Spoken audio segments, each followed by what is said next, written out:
Takže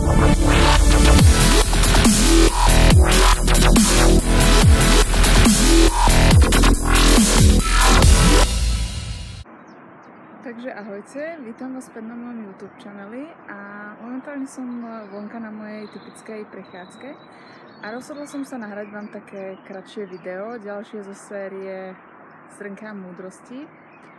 A dnešná téma bude, prečo je chudnúť ľahké. Viem, možno nebudete so mnou súhlasiť a si pomyslíte, že je to proste sprosto, že vám sa nedarí schudnúť. A verte mi, že možno pred pár rokmi, keby ste mi povedali, že teraz poviem takéto niečo, že chudnúť je ľahké, tak by som vám proste možno vynadala a povedala, že nie, že to určite nie, že je to sprostosť. Ale keď sa nad tým tak zamyslím, tak vlastne je to pravda. Chudnúť je ľahké.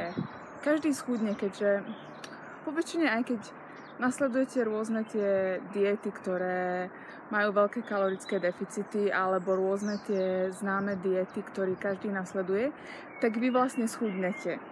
Ale problém nastane vtedy, keď sa chcete vrátiť späť do normálneho života a vy neviete čo ako ďalej. A práve preto si myslím, že schudnúť je ľahké, ale udržať si tú novú váhu je problém a vtedy nastáva asi ten najväčší problém, keď človek nevie čo a ako ďalej, keďže veľmi veľa z týchto diét, populárnych, známych, sa nezameriava na dlhodobý životný štýl. Sú to vlastne len rôzne krátke opravy alebo rýchle chudnutia a po väčšine sa tam vyraďujú tuky alebo sa tam obmedzujú sacharidy, buď jedno alebo druhé, čo z dlhodobého hľadiska, nielen zo zdravotného, sa proste nedá dodržať.